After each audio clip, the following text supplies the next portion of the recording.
On this Tuesday night, Ontario's new order and second state of emergency. Everyone must stay home to save lives. What the new measures mean, how they'll be enforced, and projections Ontario has reached a dangerous point. The Prime Minister shakes up his cabinet and reignites talk of a spring election. More defiance and denial from President Trump.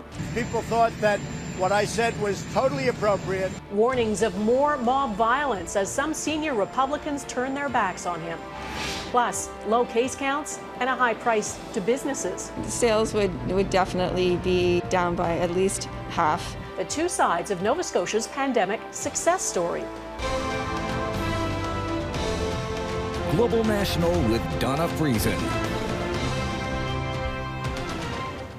Good evening and thanks for joining us. After days of watching the COVID case count rise, Canada's largest province has now declared a state of emergency and issued a stay-at-home order. It will be enforced by the police, but it is not a curfew. New projections from the Ontario Public Health Department today show the virus is spreading faster than ever, and Premier Doug Ford warns there will be dark days ahead. We're at levels we've never seen before. Cases and deaths are at the highest levels since the start of the pandemic. Here's what's projected. Ontario's caseload is growing around 3 to 5% every day. If it reaches 7%, the province could have 40,000 positive cases a day by mid-February. With 7% growth, there could be up to 3,000 COVID patients in hospital ICUs by mid-February. That would be overwhelming. Doctors would have to decide who they try to save and who they don't have the time or resources to treat. Those grim projections would be made worse if the new, much more contagious UK variant of COVID-19 is spreading here. 14 cases have been confirmed in Ontario. If it is spreading further, case numbers could skyrocket. Projections show they could double every 10 days by March.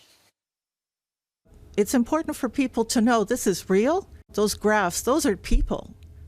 They're not just numbers. Those are people. Those are your parents, your grandparents, your siblings, your children. And we all need to take this very seriously. Vaccines are coming, but they aren't rolling out fast enough to protect against this. It will be months before the majority of Canadians are vaccinated. In the meantime, the virus keeps winning if people keep getting together. Abigail Bimman has tonight's top story about what lies ahead. Hallways will be used to house makeshift intensive care beds. Field hospitals will hold patients throughout the winter. First, Ontario painted the picture of how dire things are and where they're headed. We will have to confront choices that no doctor ever wants to make. Choosing who gets ventilators and oxygen, a problem everyone worried about throughout the pandemic, new modeling suggests could now become reality. As for the long-standing problem of long-term care outbreaks, this is a look at how many more there have been from the summer until now. Effective immediately, Ontario is declaring a state of emergency. Then the Premier announced the restrictions he'd hinted at for days. A stay-at-home order leaving only for essential trips with new restrictions on retail. Anyone who can work from home is asked to do so. Online school is extended in the hot zones until at least February 10th. And while the province suggested getting outside for exercise is allowed, even city leaders don't yet know what's what. We do need more information from the province about exactly what they're envisioning restricting. But Doug Ford is clear about stepping up enforcement. Provincial and local police, bylaw officers, workplace inspectors will enforce these new measures. Bad actors who are caught, they will get fined. Penalties may include up to a year in jail. Still comes down to the main areas of spread. So that's long-term care, that's, some of our essential workers, factory workers, marginalized communities. And I'm not sure all this addresses that. Intensive care doctor Kwadwo Karamantang is one of many calling for the province to provide paid sick leave, saying for lots of essential workers, no sick leave protection means they're not likely to get tested. Often these groups have multi-generational homes, and it's those patients that end up, the older patients that end up in our intensive care units. I would have liked to have heard more support for people who can't self-isolate when they are known to be sick or infected. Ontario also announced 8 additional cases of the UK variant. So far, they've only been able to link 5 of those cases to people with known travel history, suggesting the possibility of community spread. More troubling, with the variant, scientists estimate is 56% more transmissible. Abigail Bimman, Global News, Ottawa. There's an update tonight on the Ontario couple who were the first in Canada to test positive for the new UK variant. Global News has learned they're now under active investigation. The province announced the cases late last month. At the time, officials said it wasn't clear how the couple became infected. It later emerged they had been in contact with a recent traveller from the UK. Health officials won't comment on the case because it's under investigation. Saskatchewan is extending its public health restrictions until at least the end of the month. The province says the rules brought in over the holidays will remain in place until January 29th. They include a ban on household gatherings and a limit on people getting together outside. The province also says it will start giving out all available doses of the vaccines rather than holding back the second shot. The federal government says it has secured 20 million more doses of the Pfizer-BioNTech vaccine. That doubles the number of doses Canada has locked in. Canada has now committed to buying 40 million doses from Pfizer-BioNTech and 40 million from Moderna.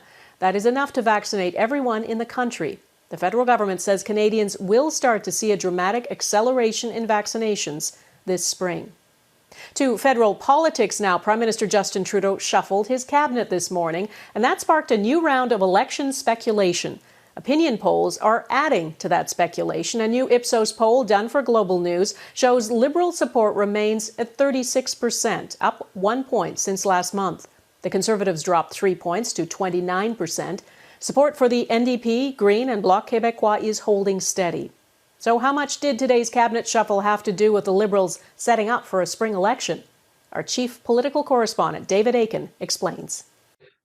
Excellency, may we proceed? Like everything else these days, the cabinet shuffle took place on Zoom. Bravo on this first ever virtual swearing-in ceremony. The shuffle was triggered by the departure of the industry minister, Navdeep Bains. He's a Mississauga, Ontario MP who announced he will not run again in the next election. It's time for me to focus on the most important job I have in life, being a dad.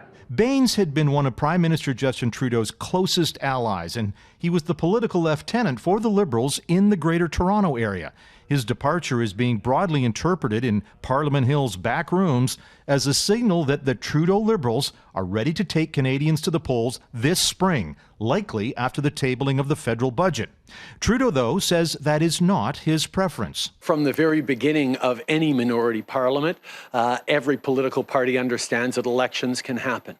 But as I've been consistently saying, we don't want an election. But when asked directly if he could commit to not call an election until all Canadians are vaccinated, Trudeau did not do so. My commitment is to doing whatever is necessary to support Canadians through this pandemic. With Bains out, his political protege, Omar Alghabra, will play a bigger role quarterbacking Liberal fortunes in the GTA.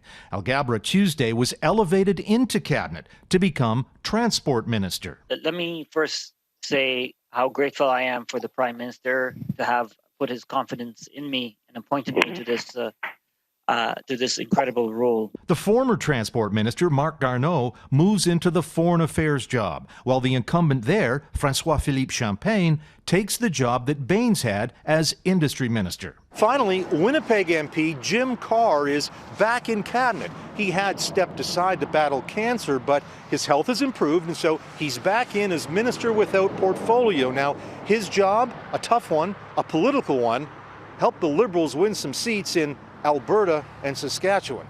Donna?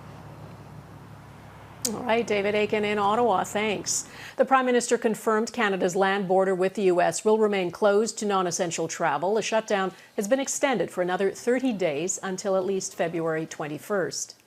In a push to speed up the vaccination process in the U.S., the guidelines there are changing. Federal health agencies now say states should give vaccines to everyone aged 65 and older, as well as any adult with an underlying health condition. And the administration will stop holding back the required second doses of the Pfizer and Moderna vaccines to get more shots into people's arms. States are not required to follow these guidelines. Just 36% of the doses distributed have been used so far. An average of 636,000 Americans received a shot each day over the past 7 days. President Donald Trump accepts no responsibility for inciting the siege of the U.S. Capitol. Today he called efforts to impeach him a hoax and a witch hunt that he says will stir up more anger. Trump visited a Texas border town today, his first public event since a mob of his supporters stormed the Capitol last week. In Washington, the acting U.S. Attorney General for the district says hundreds of criminal cases are underway in what is an enormous investigation. The charges range from trespass to sedition to murder. And as Jackson Proskow reports, there are warnings more violent events are being planned by white supremacists in the days ahead.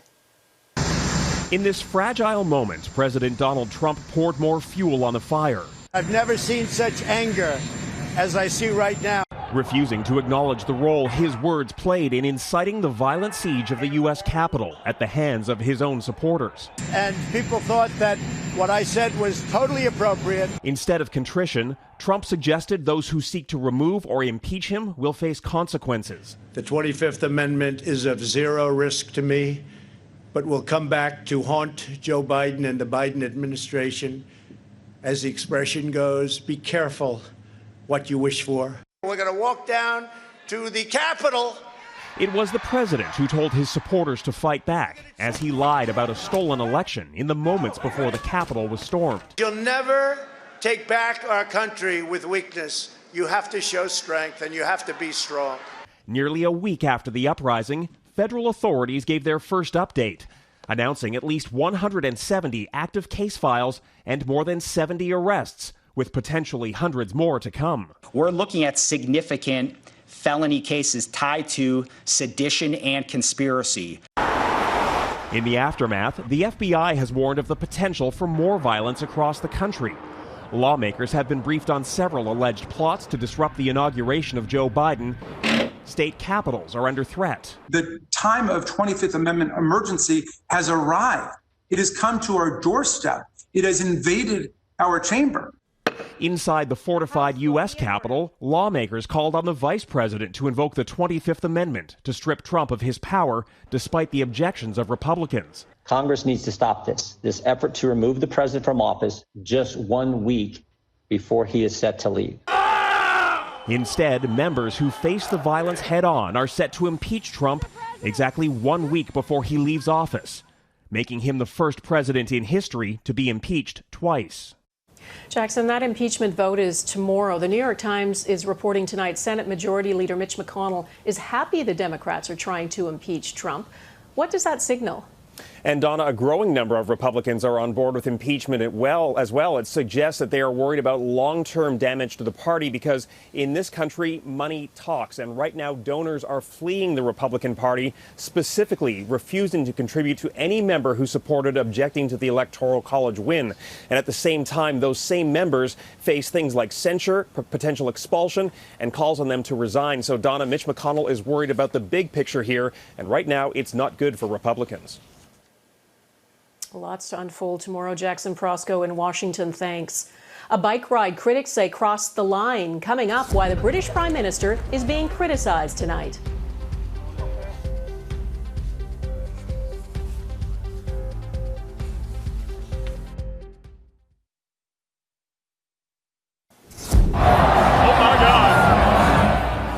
This was the scene in Tuscaloosa, Alabama, after Alabama won the nation's football college championship. Thousands of fans partying in the streets, ignoring warnings about COVID-19 rates that are soaring.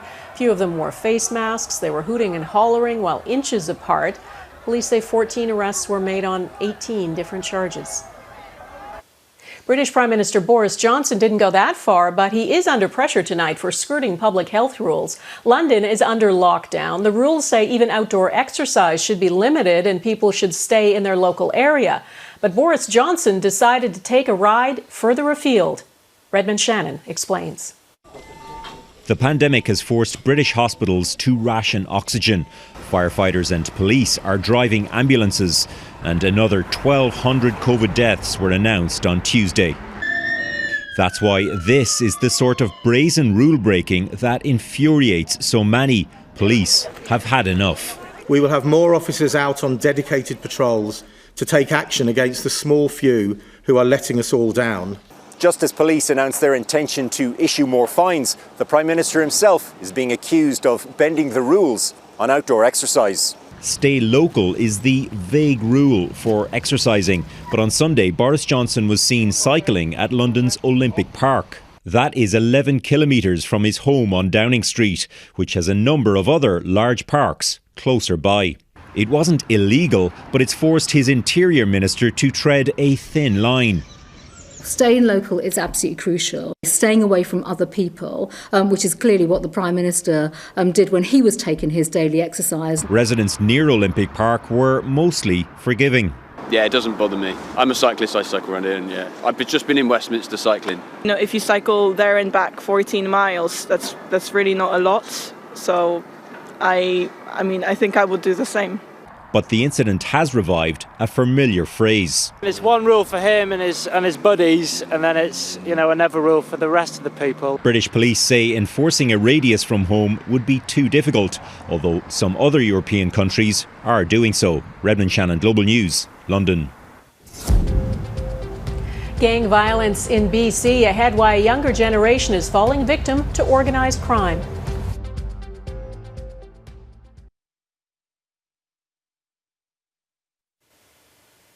A gang war in BC is becoming increasingly violent. In the last 2 weeks, 5 people have been killed, the youngest just 14 years old. As Robin Gill explains, a new generation of young people in BC are being recruited into organised crime. Takel Willis was just 14 years old. It appears someone wanted him dead and they didn't hold back. He was shot 8 times. His grieving family insists he wasn't involved with the wrong crowd. How could you take someone's life so young, so soon, and think that it's okay? It's not right. But the police were tracking Willis and say his death was the result of a targeted shooting. It's this sort of tit for tat, and they're trying to establish dominance in the drug trade. Doug Spencer spent 30 years with the Vancouver Police Department fighting organized crime. He believes a younger generation of gangsters is being recruited and scoffs at how naive they are, especially those who use social media to brag about the murders. And it's reckless. Because, you know, they're posting pictures of themselves on Facebook and stuff. The guys that are trying to kill you may not even know what you look like, but you've just given them a picture of yourself. There had been a lull in BC's gang violence. Between January and October 2020, there was a 24% drop in gang-related homicides, but a 34% increase in attempted murder. The province's anti-gang unit says the violence is cyclical, but allegiances have changed and old beasts are resurfacing. How many times do we have to stand here and say that this is the result of this lifestyle? You will end up dead or in jail. Spencer has moved on to working with teens who are tempted to enter the gang lifestyle and has a warning. The patch-wearing leaders, they're not the guys pushing the drugs and shooting people and getting shot at. They're collecting all the profits. Well, the little street soldier is the one who's in the crosshairs of a gun. That message was apparently too late for Takel Willis, but his family has confidence in the police. The police will do their job to find out who did it. Robin Gill, Global News, Burnaby, BC. There's a new development in the dispute between commercial and Indigenous fishers in Nova Scotia. RCMP have charged 23 people in the suspected torching of a lobster pound used by Indigenous fishers. The October fire was part of a violent response to First Nations launching their own lobster fisheries to earn a moderate living. 23 people face break-and-enter charges. 8 were also charged with mischief. Pride and persistence. Next, how one province is keeping the virus at bay.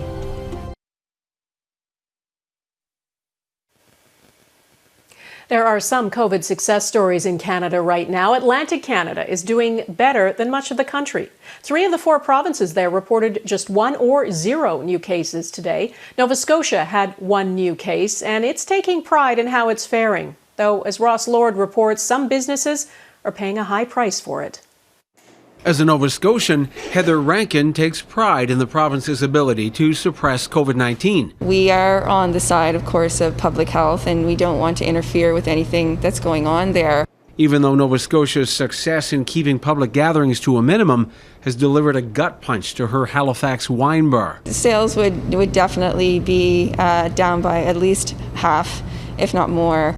The upside, fewer COVID cases means less strain on hospitals in a province already struggling to meet the demands of an aging population. It was that fear of the virus exploding through our population. But over the past 5 months, no one has died from COVID-19 in Nova Scotia.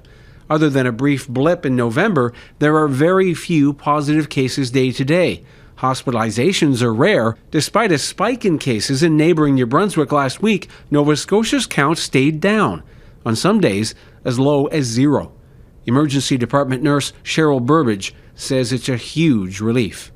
We're continuing on with the load that we have always had, but we haven't had to bring COVID into the mix really hardly at all. With the number of cases staying low and vaccinations expanding, business owners wonder when the economy can return to normal. Allow them to be open alongside of COVID in a safe way so that we don't have to keep facing this opening up, closing down situation. Nova Scotia authorities are signaling there's no let-up. They're adding new measures like mandatory COVID testing for rotational workers. So while I know it's hard to do, even though our numbers are low and stable, we have to continue our cautious approach. That might mean keeping COVID and complacency at bay at their own expense. Ross Lord, Global News, Halifax. And that is Global National for this Tuesday. I'm Donna Friesen. Tonight's Your Canada is this wintry scene in Humboldt, Saskatchewan. There are beautiful spots all over Canada. Please email us yours to viewers@globalnational.com. Thanks for watching and hope to see you here again tomorrow. Take care of yourselves. Bye-bye.